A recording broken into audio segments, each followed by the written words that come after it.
good day, young Catholics. I am Diane Sol, and I am from the Archdiocese of Manila.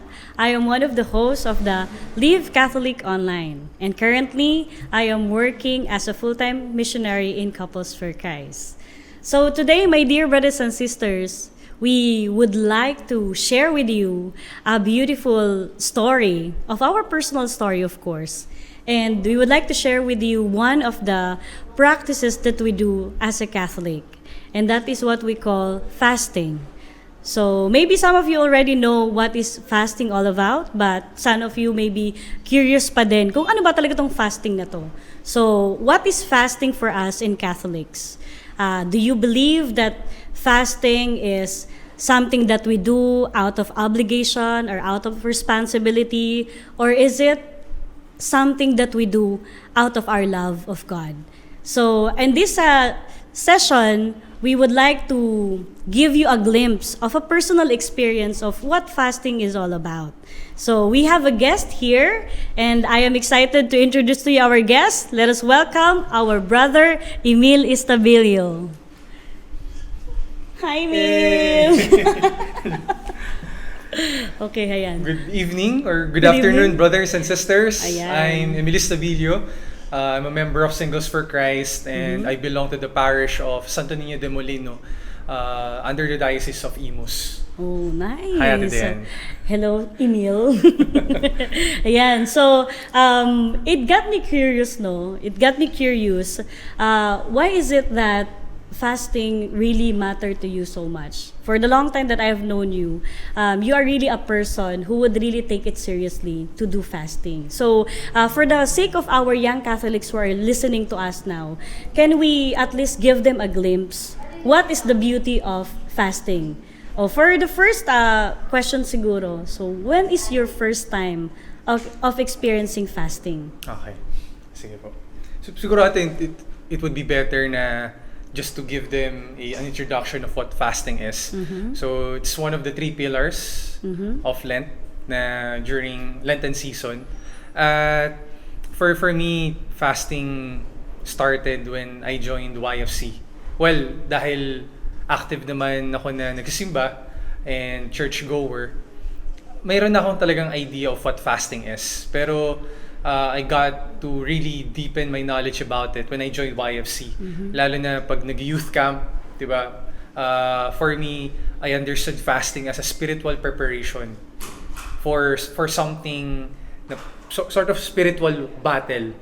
So yun yung youth camp. So yun yung understanding ko about fasting. It was a spiritual preparation. Okay.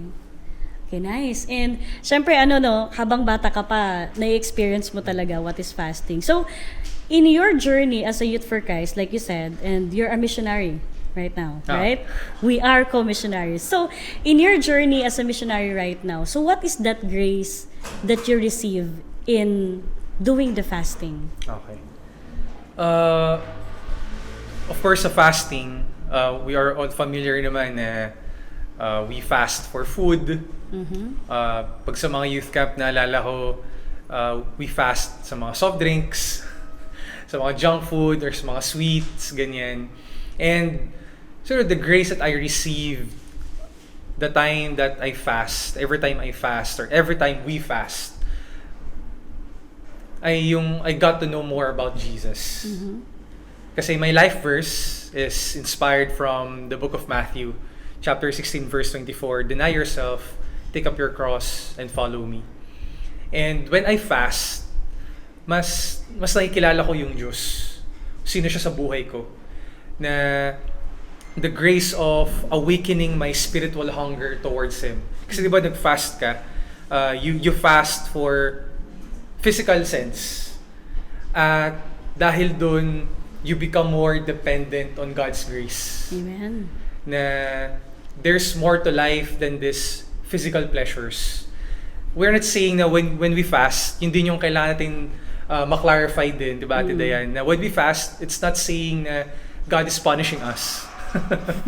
It's not saying na the food that we eat, yung mga simple joy natin, Yes. hindi yun masama.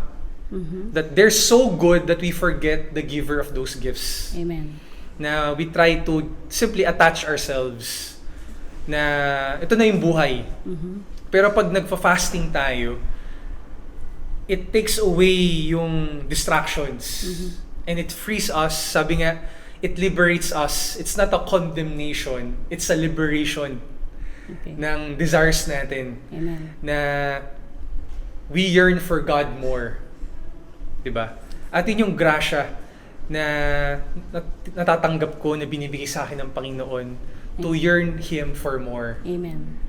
Yan. So you mean, to sum it up, you mean that when we fast, it is really not about being physically weak, and it's not being about losing weight or Yes. doing a diet or, being aware of what you take, like calories, but it is more about creating a space for hunger that only Christ can feel. Yes. It was really a beautiful discipline, no? Discipline to really recognize that our body do not only need food or everything that we intake, but we really need to consider our spiritual hunger for God. Praise God, praise Kaya nga God. diba sabi in the scriptures that man cannot live on bread alone. Amen. So we really have to, just like what Jesus did, na yun din yung grace talaga na kinakwento na because of fasting, I was able to know Jesus more in my life. Just like what He did, 40 days of fasting, actually in the Old Testament, Yes. diba? When it comes to conversion, penance, sorrow for our sins, Yes. kahit naman si Jesus, He's God na. Pero bakit siya nag-fast for 40 days? And it goes to show na as humans, we need the gift of fasting for us to recognize more of God's presence in our lives. Na in this earthly life that we are here, we need God's grace. We need that spiritual discipline. Yes. Kasi nga, di ba, we were born with original sin. At meron tayong tendency to sin, to fall into these earthly pleasures. Yes. And in order for us to discipline that, we have to fast. Yes. Na mas nakikita natin yung Diyos more than the things that we eat, more than the things that we do. So through fasting, it shifts our focus na from temporal to eternal. Yes. And sabi mo ate, na we make room for God because He's the only one who can fill these desires in our hearts. Amen, amen. And of course, no, hindi talaga siya madali. Oh naman. It is really challenging. So, as a person who really used to doing this, what is the most challenging, or what are the most challenging experience you had on this? Lalo na fasting dahil tao tayo. Di ba, you're in the middle of fasting, parang kakasimula pa lang, parang you decided or it is decided the communal fasting, such as bawal lang junk food, bawal lang sweets. Tapos pag uwi mo ng bahay, offeran ka ng nanay mo ng cake, Ng masarap na ng pagkain. chocolate, ng masarap na pagkain, tapos makakalimutan na Friday pala, Yes. kasi bawal lang meat, Yes. ganyan. So, yung challenge doon ay yung when you are surrounded with people or na when it's in front of you. Yes. Tapos everybody's eating and then it's hard to say no. And of course, diba, sabi nga sa gospel na huwag mo papahalata na nag-fast ka. Yeah, Diba, dapat mukha ka pa ding mukha ka pa ding fresh, maayos. diba? Fresh, yes. Na hindi yung gloomy. At yun yung challenge na when everybody is eating and then you're the lone person fasting.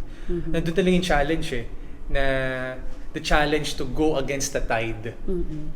But you overcome anyway. May mga times na you fall. Yes. Pero ito yung one thing that everyone should be reminded of na when we fail in fasting, the Lord always gives us that mercy to get up. Amen. Hindi may sabihin na when you lose the thing that we need to fast, di ibig sabihin nun, wala na, back to zero, back to square one ako, ganun. Okay. She will have to try and try again. Oh, kasi nga, yun din yung purpose ng fasting na you don't depend on yourself. Okay, and I know, no? I know, Emil, na hindi ito simpleng fasting lang. Oo I naman, know te. there are things na ginagawa. So, can you share with us or with them kung ano ba tong klase ng exercise na ginagawa nyo? Specifically, for you brothers, I know meron kayong personal. Kasi kami sa sisters, meron kami eh. We have the fiat of for 30 days or 90 days and we do things in a very proper and mannerly way, no, to give respect to the fasting. But you brothers, can you share with us ano yung ginagawa ninyo bilang brothers? Okay. So, yung sinasabi ni Ate Dayan, for those who are watching, meron kasing na-establish na fraternity. It's a Catholic fraternity. It's called Exodus 90. So, Exodus 90 is all about prayer, asceticism, or penance, and fraternity, basically brotherhood.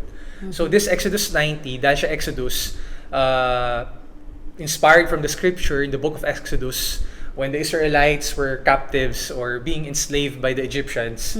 So, they went yung 40 years in the desert from slavery to freedom. Yes. So, basically, the essence of the Exodus 90 is for us to be liberated from our own idols, Oo. from our own enslavement. And we cannot do it alone. So, one thing din na bagay na natutunan ko with that brotherhood, shout out kala Kuya Mac, yeah. Hi, Kuya kala Kuya Mac. Banoy, kala Kuya Jigo, and they were the ones who introduced me this kind of fraternity. And one thing that I love about doing Exodus 90 or having a communal fasting, given naman na yes, may grasya din when you do personal fasting, pero there's also a grace when there are people in your life who will remind you. Na every week kasi we have this fraternity meeting. Kamusta ka? Kamusta yung prayer life mo, yung fasting mo, yung doing the asceticism, and your relationship with God. So dahil doon, nababalik ka kung bakit ka nagka-fast.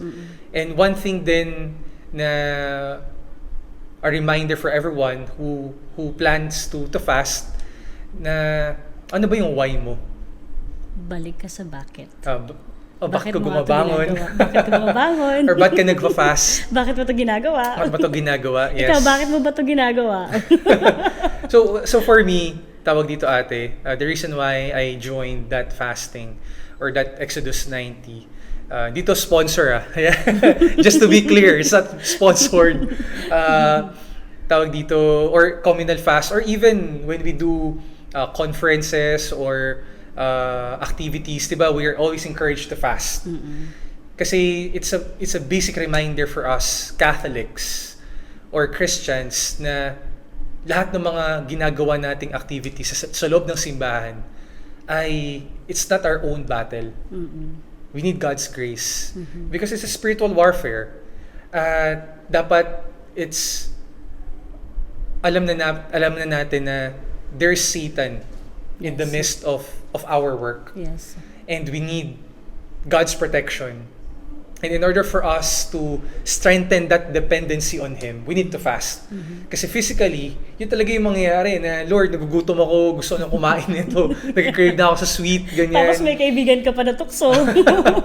Mag-order ako, papasabay ka. Kasi hindi mo siya kasama sa fasting. Correct. Tapos parang siya yung devil in the desert. Yeah, and Ganun. sometimes people will really misunderstood you. Yes. Na maiintindihan naman ni God yan. Kapag kumain ka, konti lang naman, tutuksuhin ka pa ng bonggang-bongga. Diba? Yes, te. Ganon. So, very talaga siya, very inspiring talaga to really see people striving for that. Yes. Yung, I know and we believe na hindi naman siya talaga ganun kadali. And we are not really so sure na mape-perfect natin to. But it is good to see people na ginagawa pa rin ito kahit gaano kahirap. And how about you? If you're going to tell these young Catholics about the fasting, what is the most beautiful thing you're gonna tell them?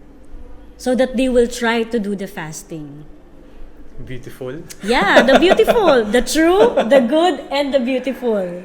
Ayan. So I'll just go back to what I shared a while ago, na fasting increases your desire for God.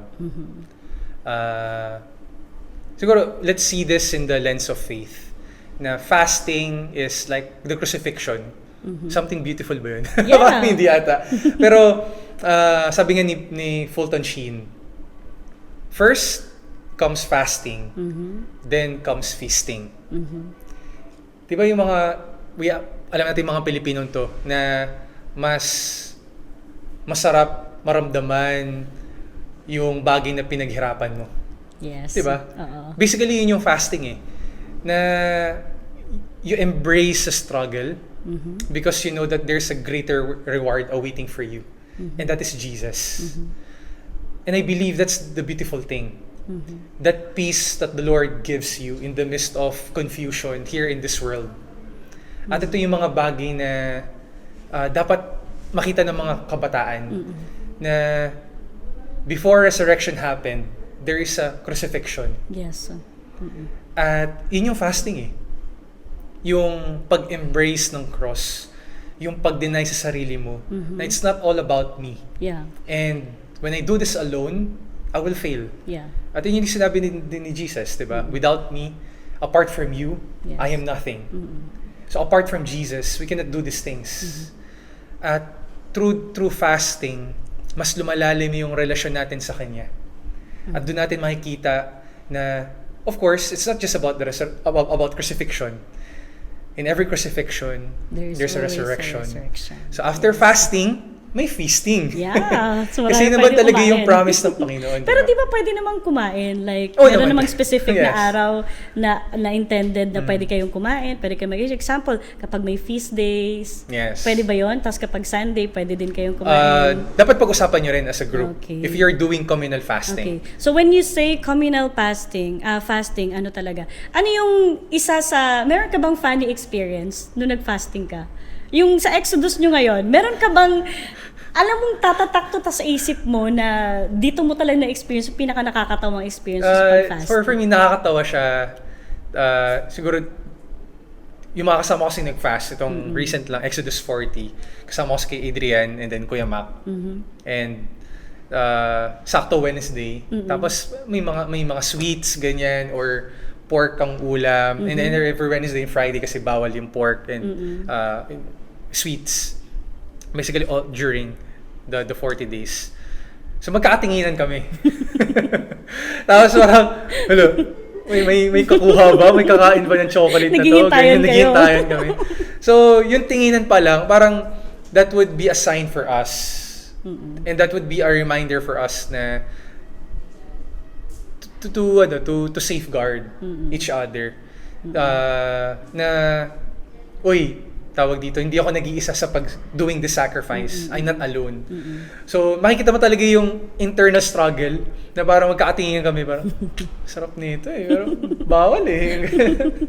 Kaya nga, There's a joy in communion Yes. of suffering together. And yung sinasabi nga natin, communal fasting and yung journeying it together. Yes, te. Sobrang maganda din yun na mensahe para sa mga kabataan na hindi lang naman ikaw eh. Parang every one of us, it's not really about suffering eh, but it is carrying the cross together. And I believe also that fasting should be steered up by charity. Yes, And we totoo. become charitable of one another kasi we look after each other.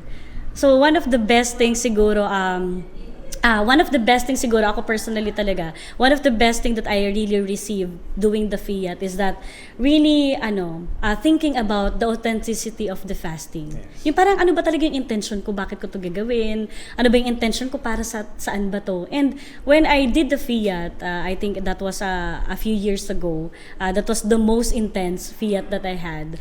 The memorable grace that I received is that I was able to fully see myself the way God sees me. And at the same time, I became aware that eto palang mga bagay na meron ako, temporary lang pala to. That the only one that satisfies is God alone. And that if I do this out of my responsibility and obligation, yung parang nakakapagod. But if I am gonna do this, na iniisip ko na ginagawa ko to kasi mahal ako ng Diyos at minamahal at mahal ko ang Diyos, I will never feel so exhausted at it.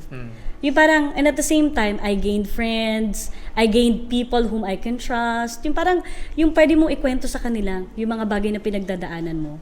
And they could really see through you.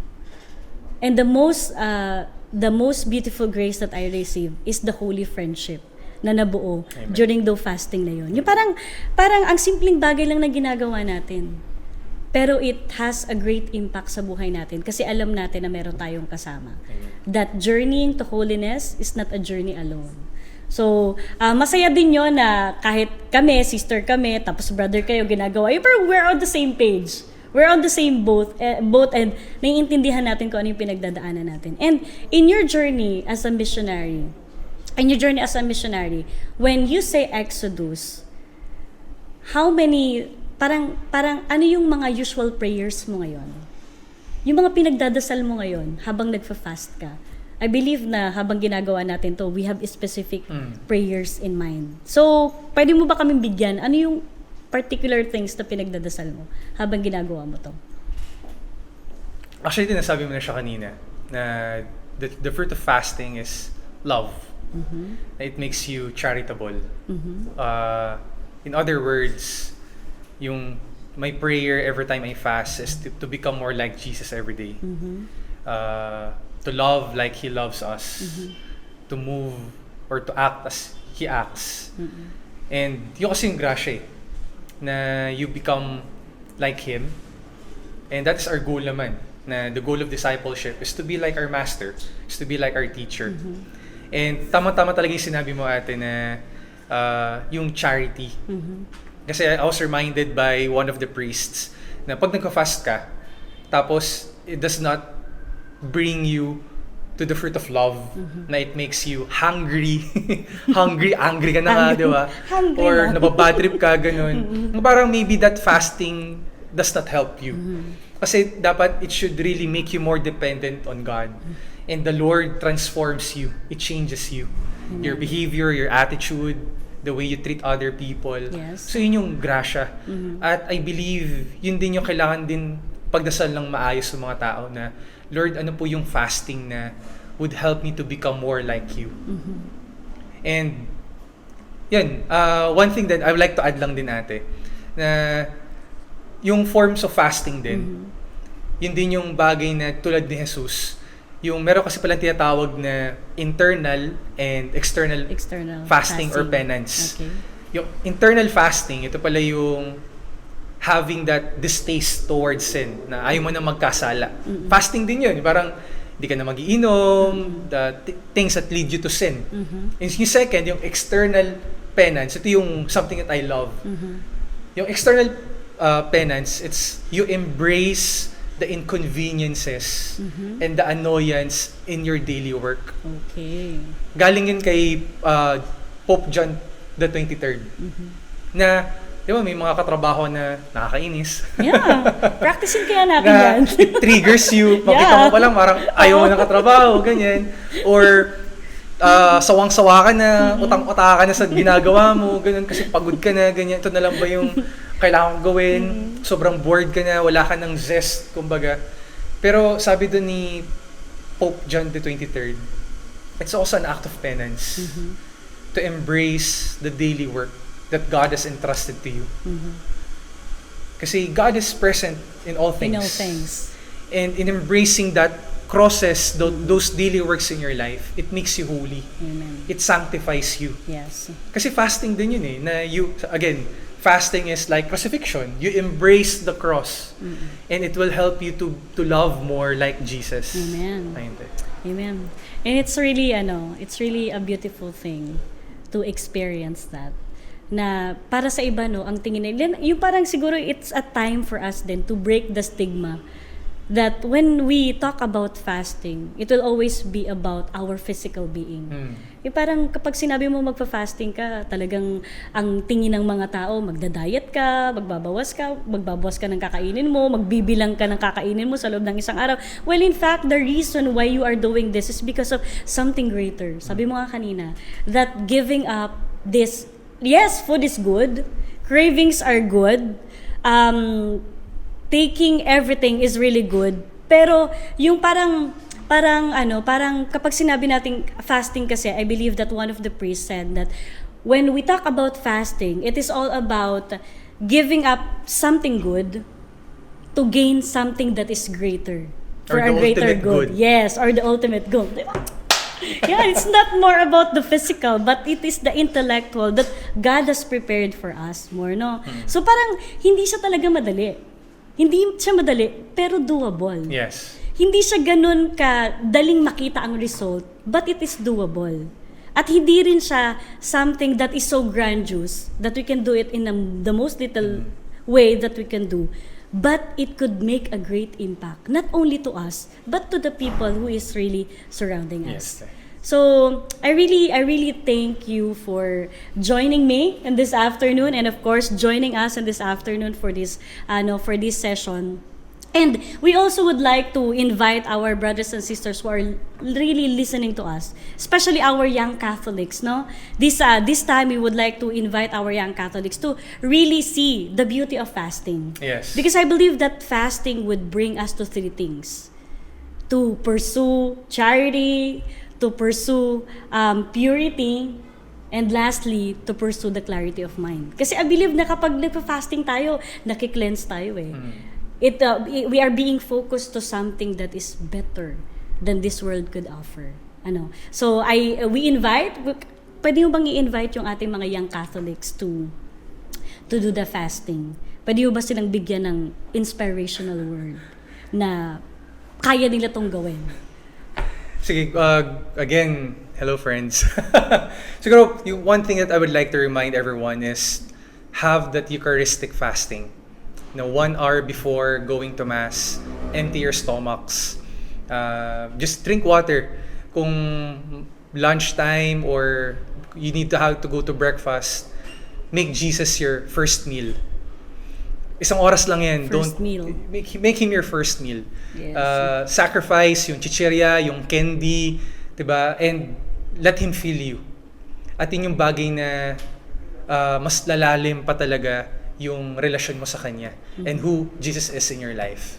Okay, thank you. So, thank you, Emil. And of course, thank you for listening to us. But remember this, my dear brothers and sisters. We will always fail to do this.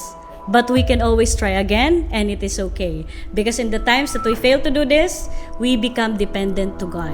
And in our dependence to God's grace, we become better, and we become better version of ourselves. And at the same time, we grow in virtue. Amen. So, praise God, my dear brothers and sisters, and maraming salamat. See you all at our Live Catholic Conference. Yan. Look for the nearest Live Catholic Conference in your area and please register now. May God be praised. Thank you po. God Bye, bless. everyone. Bye-bye.